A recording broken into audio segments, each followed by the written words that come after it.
Hello students, we are very much confident about our English speaking, but when we get a chance to speak in front of people or gathering, we just feel butterfly in our stomach.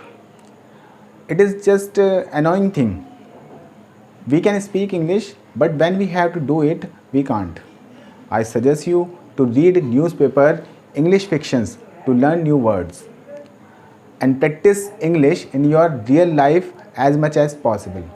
I, Rahul Kumar, welcome you to my YouTube channel Technotech Vidya.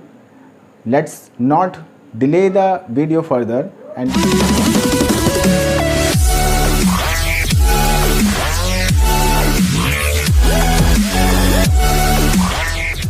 Sentences लेकर आया हूँ, उन्हें आप daily life से relate कर सकते हैं कि किस तरह से आप उनके सेंटेंसेस का अपनी लाइफ में यूज़ करते आ रहे हैं। बट जब आप इंग्लिश कन्वर्जेशन करते हैं तो आप ये समझ नहीं पाते कि उनको इंग्लिश में बोलना कैसे है।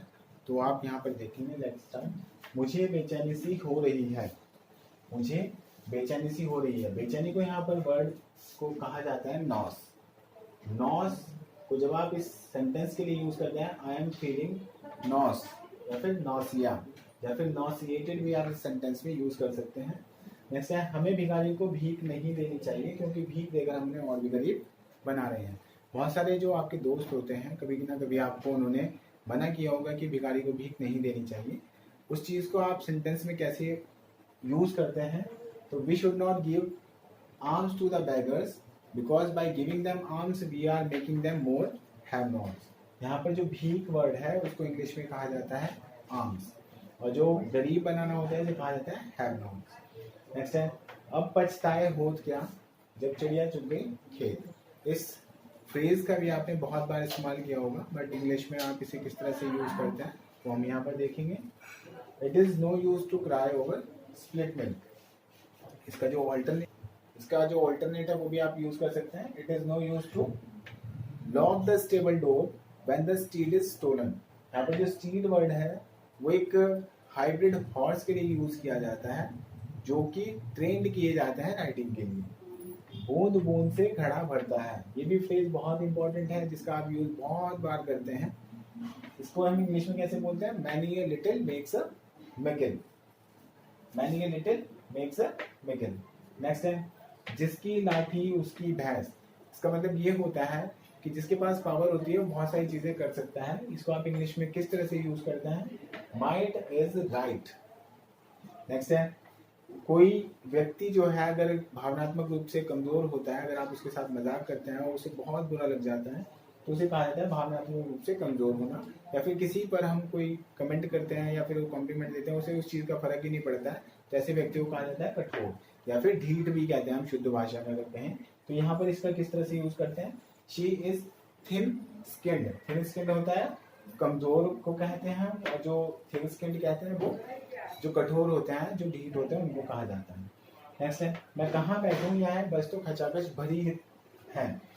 तो हम किसी बस में ट्रैवल करते हैं, ट्रैवल करते टाइम हम ये देखते हैं कि हमें जगह नहीं मिल रही है वहां पर बैठने की, तो उस टाइम पर हम इस चीज का यूज करते हैं, where should I sit, this bus is jam packed. Next है, मेरी गाड़ी खटारा हो गई है, मैं इसे बेच दूंगा। जब आप अपनी गाड़ी को यूज करते हैं तो वो ऑब्वियसली बात है, टाइम के साथ साथ वो कंडीशन उसकी बदलती चली जाती है, और कभी कभी ऐसा भी होता है वो आपका नाउ एंड देन खराब भी होती रहती है। तो उस कंडीशन में आप ये वर्ड यूज कर लेते हैं खटारा, तो इसको हमने यहाँ पर लिखा है क्रुक। एक्चुअली जो क्रुक होता है, क्रुक वर्ड यूज होता है किसी भी ऐसे पर्सन के लिए हु इज नॉट ऑनेस्ट, और या फिर किसी भी टाइम आपको धोखा दे सकता है। तो यहाँ पर ये गाड़ी धोखा दे रही है, इस वजह से हमने इस वर्ड का यूज किया है, तो हम इसे यूज करते हैं। My car has become crook, I will dispose it off. Dispose off का मतलब होता है कि मैं इसके साथ और नहीं रह सकता, मतलब इसको आप अपने पास और नहीं रह सकता, इसको मैं सेल कर दूँ।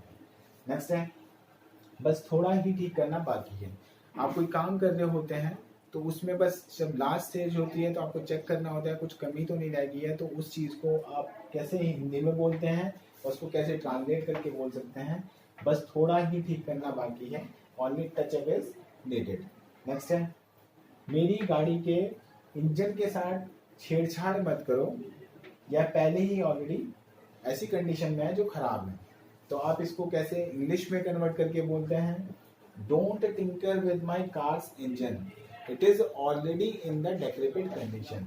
तो डेक्रेपिट कंडीशन होती है, आप चीज़ों को यूज़ करते आते हैं और वो ख़राब कंडीशन में आ जाती है, तो वो डेक्रेपिट। सो स्टूडेंट्स, अगर आपको वीडियो पसंद आई है तो आप इसे लाइक कीजिए, शेयर कीजिए और मेरे चैनल को सब्सक्राइब कर लीजिए, बेल आइकन को प्रेस कर दीजिए ताकि आपको वीडियो का नोटिफिकेशन टाइम से मिलता रहे। Thank you.